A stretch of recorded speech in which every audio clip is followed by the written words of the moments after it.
순수한 집중 속에서 그 음악을 연주하는 가운데 어떤 영감이 오늘 오후의 번개처럼 그의 몸을 날카롭게 꿰뚫었다.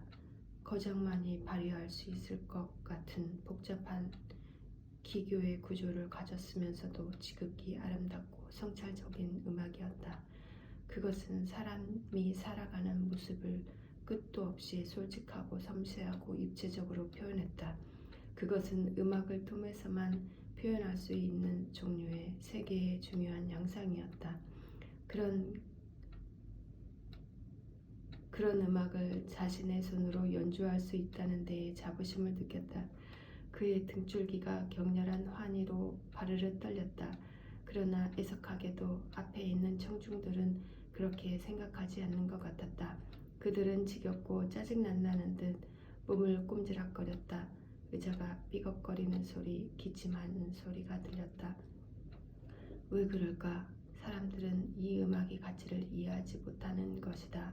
그는 드넓은 궁정의 홀 같은 곳에서 연주했다. 바닥은 매끈한 대리석이고 천장은 높았다. 중앙에 아름다운 채광창이 달렸다. 사람들이 우아한 의자에 앉아 음악을 들었다. 50명 정도나 됨직하다. 품위 있게 잘 차려입은 사람들이다. 아마 교양도 있을 것이다. 그러나 애석하게도 이 음악의 훌륭한 본질을 이해할 능력은 갖추지 못했다. 시간이 흐름에 따라 청중들이 만들어내는 소음이 점점 커지더니 마침내 귀에 거슬릴 만큼 시끄러워졌다. 이윽고 소음은 수습하기 힘들 지경에 이르고 음악의 울림 자체를 압도할 정도였다. 끝내 그조차 자신이 연주하는 음악을 거의 들을 수 없게 되었다. 그로테스크할 만큼 증폭되고 과장된 소음과 기침소리와 불만의 신음소리만이 그의 귀에 들려왔다. 그래도 그의 눈은 악보를 핥듯이 읽어내고 그의 손가락은 건반 위를 귀신 들린 듯 드세게 치달렸다. 그리고 어느 순간 문득 깨달았다. 악보를 넘기는 것은 옷을 입은 여인의 손가락이 6개라는 것을. 그 6번째 손가락은 새끼손가락과 거의 같은 크기였다. 그는 마른 손을 삼키고 격하게 가슴을 털었다.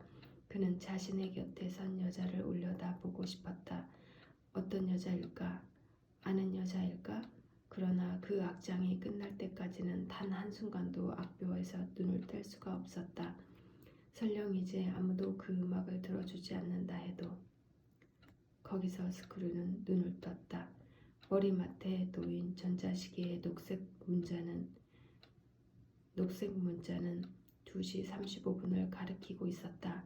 온몸이 땀으로 젖었고 심장은 아직도 메마른 박자를 새기고 있었다. 침대에서 나와 파자마를 벗고 수건으로 몸을 닦고 새 티셔츠와 복서 팬티로 갈아입은 다음 거실 소파에 앉았다. 그리고 어둠 속에서 사라를 생각했다. 조금 전 전화에서 자신이 그녀를 향해 던졌던 모든 말들을 후회했다. 그런 말들은 꺼내지 말았어야 했다고. 그는 바로 사라에게 전화를 걸어 자신이 한 말을 모두 거두어드리고 싶었다. 그러나 새벽 3시가 다 되어 누군가에게 전화를 걸 수 없는 데다 이미 입 밖에 내버린 말을 상대에게 모두 잊으라고 한다는 것은 애당초 불가능한 일이다. 이대로 그녀를 잃어버릴지도 모른다는 스크루는 생각했다. 그 다음 그는 에리를 생각했다.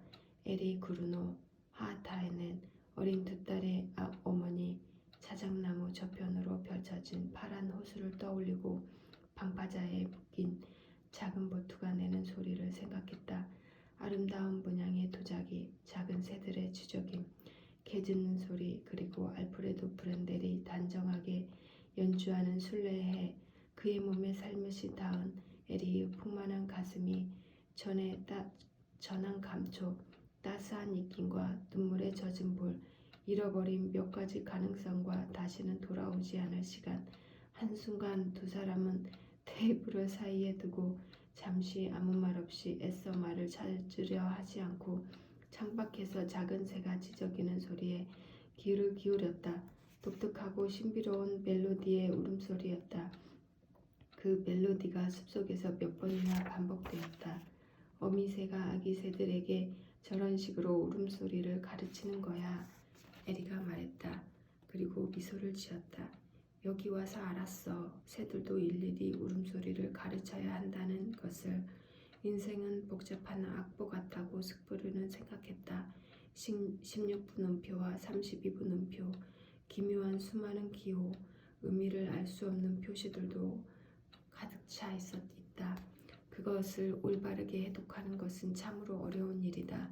설령 올바르게 해독했다 하더라도 또한 그것을 올바른 의미로 바꿔냈다 하더라도 거기에 내포된 의미를 사람들이 올바르게 이해하고 평가하리란 보장은 없다.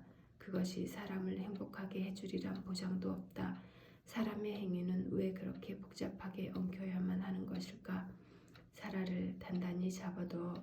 너한테는 꼭 그 사람이 있어야 해. 난 그렇게 믿어. 에리는 그렇게 말했다. 너한테 부족한 것은 아무것도 없어. 자신감과 용기를 가져. 너한테 필요한 것은 그것뿐이야. 그리고 나쁜 난쟁이들에게 붙잡히지 말고. 그는 사라를 떠올리고 그녀가 누군가의 벗은팔에 안겨 있을지도 모른다는 생각을 했다. 아니, 누군가가 아니다. 그는 그 인물의 모습을 실제로 보았다. 그때 사라는 정말 행복한 표정이었다. 예쁜 치열이 웃음 속에서 엿보였다. 그는 어둠 속에서 눈을 감고 손가락 끝으로 양쪽 관자놀이를 눌렀다. 이런 기분으로 살아갈 수 없다고 그는 생각했다. 비록 그것이 앞으로 사흘이라 하더라도. 스크루는 수화기를 들고 사라의 전화번호를 눌렀다. 시계바늘은 4시 조금 전을 가리켰다. 신호음이 12번 울리고 그리고 사라가 받았다. 이런 시간에 정말 미안해. 그래도 꼭 얘기하고 싶어서. 이런 시간이라니 도대체 어떤 시간? 새벽 4시가 좀 안 됐어. 참, 이런 시간이 실제로 있는 줄도 몰랐네. 사라가 말했다. 목소리로 보아 아직 의식이 완전히 돌아오지 않은 것 같았다. 그런데 누가 죽었어? 아무도 안 죽었어. 스크루는 말했다. 아직 아무도 안 죽었어. 그렇지만 반드시 오늘 밤 안에 당신하고 하고 싶은 말이 있어. 어떤 건데? 당신을 정말 좋아하고 진심으로 당신을 원해. 저쪽 저편에서 뭔가를 찾은 듯 부스럭거리는 소리가 들렸다. 그런 다음 그녀는 작게 기침을 하고 한숨 소리를 흘렸다. 지금 얘기해도 돼? 스크루가 물었다. 물론 새벽 4시잖아. 뭐든 하고 싶은 말은 다 해도 돼. 아무도 듣지 않을 테니까. 세상 사람들이 다 새벽잠에 푹 빠져 있어. 당신을 정말 좋아하고 진심으로 원해. 스크루는 그 말을 반복했다. 그게 새벽 4시에 나한테 전화해서 전화하고 싶은 말인 거네? 술 마셨어? 아니, 맨정신이야. 그렇구나. 이공계 사람치고는 아주 열정적이네. 역을 만드는 것과 같은 거니까. 어떻게 같은데? 간단해. 역이 없으면 전차가 거기 멈출 수 없어. 내가 해야 할 일은 먼저 그 역을 머릿속에 그리고 구체적으로 색과 형태를 주어가는 거야. 그리고 처음에 할 일은 뭔가 부족한 것이 있으면 나중에 고치면 돼. 그리고 나는 그런 작업에 익숙해. 당신은 훌륭한 엔지니어니까 그러고 싶어. 그리고 당신은 날이 샐 때까지 나를 위해 쉬지 않고 열심히 특별한 역을 만들고 있을 거고. 그럼 당신을 진심으로 좋아하고 원하니까. 그럼 나도 당신이 정말 좋아. 만날 때마다 마음씩 더 마음이 끌려. 사라는 말했다. 그리고 문장에 여백을 두는 것처럼 잠깐 틈을 두었다. 그리고 지금은 새벽 4시고 새도 아직 눈을 뜨지 않았어. 내 머리도 제대로 돌아가지 않는 상태고. 그러니까 앞으로 사흘만 기다려줄래? 좋아. 하지만 사흘밖에 못 기다려. 아마 그게 한계일 거야. 그래서 이런 시간에 당신한테 전화를 건 거야. 사흘이면 충분해. 스크루씨. 공사 기일은 반드시 지킬게. 수요일 저녁에 만나. 깨워서 미안해. 괜찮아. 새벽 4시에도 시간이 제대로 흐른다는 걸 알았어. 바깥은 벌써 밝아. 아직이야. 곧 밝아질 거야. 새들도 울기 시작할 테고. 빨리 일어나는 새는 벌레를 많이 잡을 수 있어. 이론적으로는 그렇지만 아마 거기까지는 확인할 수 없을 거야. 잘 자. 그가 말했다. 저기 스크류. 응. 잘 자. 마음 놓고 푹 자. 그리고 전화가 끊어졌다.